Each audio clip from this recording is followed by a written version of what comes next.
अब यदि कुछ शेष है तो वो है मिटा डालने का संकल्प। उन पांडवों को मिटा डालने का संकल्प। अब या तो आपका पुत्र जीवित रहेगा और या फिर वो पांडव। मुझे क्षमा कर दीजिएगा माता, परंतु अब ये युद्ध नहीं रुकेगा। नहीं रुकेगा ये युद्ध।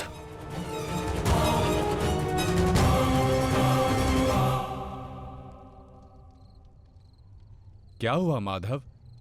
शांति के साथ अधीरता का ऐसा मिश्रण मैंने आप में कभी अनुभव नहीं किया।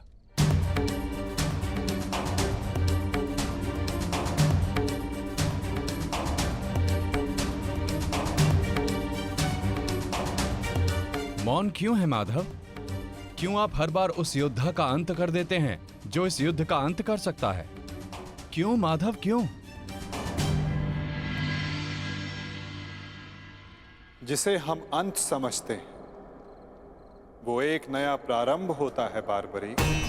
जिसे हम काया का अंत समझते हैं वो कायांतरण होता है।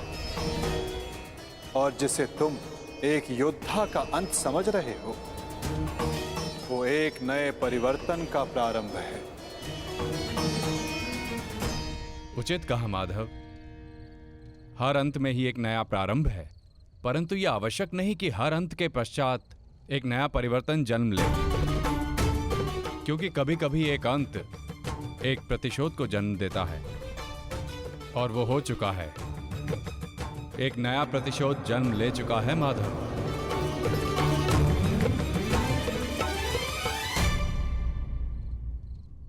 नहीं जानती थी मैं कि 100 पुत्रों की माता होने के गर्व के पश्चात 100 संतानों के वध का दुख भी सहना होगा। यही प्रश्न मेरे मन में बार बार उत्पन्न होता है गांधारी। जब महादेव ने तुम्हें स्वयं शतपुत्रवती बनने का वरदान दिया है तो क्यों वही एक एक करके हमारे पुत्रों को निगल रहे हैं?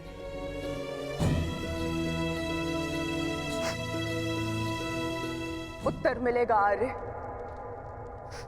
इस प्रश्न का उत्तर भी अवश्य मिलेगा।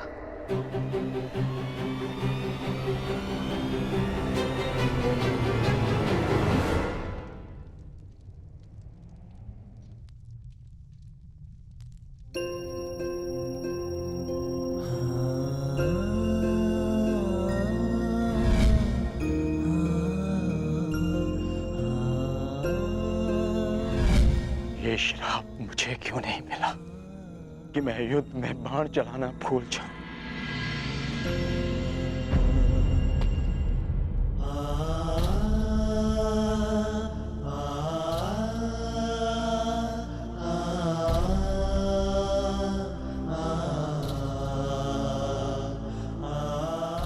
ये कैसा युद्ध है माधव, कैसा युद्ध।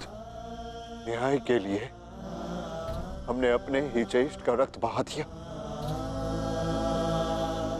और क्या बलिदान मांग रहा है ये महायुद्ध हमसे। कब होगा इस महाविनाश का अंत माधव, कब होगा? माधव, कुछ समझ नहीं आ रहा। धर्म और वचन का पालन करते करते ये हमसे क्या अधर्म हो गया? मैं तुम सबके मन की इस व्याकुलता को समझ सकता हूं।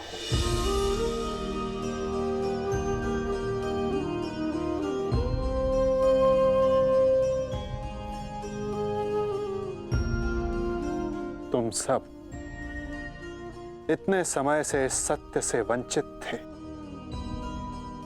किंतु इसका कारण स्वयं तुम्हारे ज्येष्ठ थे। और जब सत्य समक्ष आया तो बहुत विलंब हो चुका था।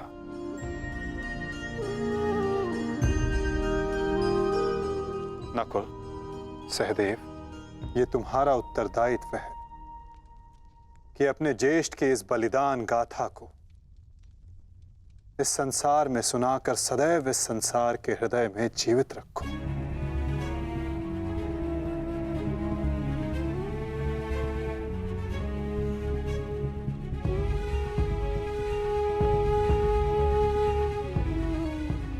पार्थ, तुम्हारे ज्येष्ठ अंगराज कर्ण सदैव इस युद्ध के प्रारंभ से पूर्व अपना अंत जानते थे।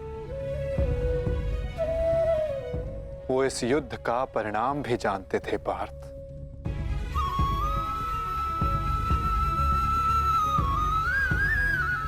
परंतु चिंता मुझे उनकी है जो देख नहीं पाते, क्योंकि जो देख नहीं पाते उनकी इच्छाओं का परिणाम बहुत घातक सिद्ध हो सकता है।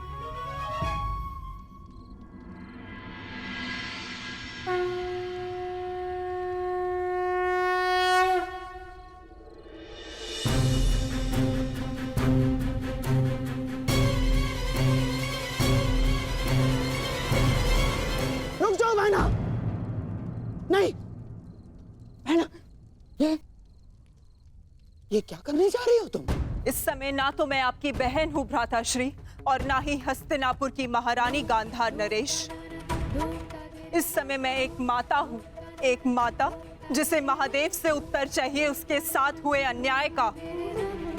और जब तक मुझे वो उत्तर नहीं मिल जाता, आज मुझे कोई नहीं रोक सकता। मूर्खता मत करो बहना।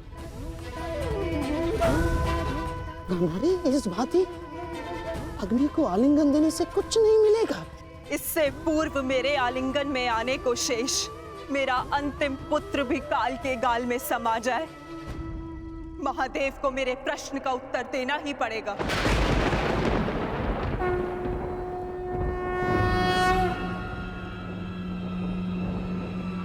नहीं नहीं नहीं बहना, मैं तुम्हें ऐसा नहीं करने दूंगा, नहीं करने दूंगा मैं तुम्हें ये सब कुछ ना। आप हस्तिनापुर की महारानी को आदेश दे रहे हैं गांधार राज? देखो बहना, ईश्वर के लिए ये सब मत करो। एकांत।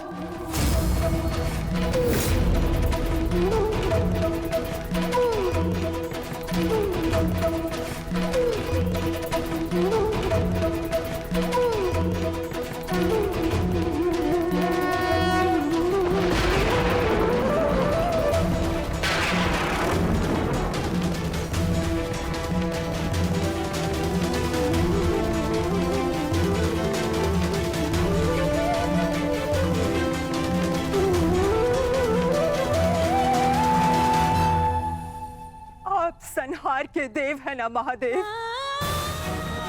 तो आज मैं स्वयं को संहार करके आपको प्रस्तुत करती हूँ।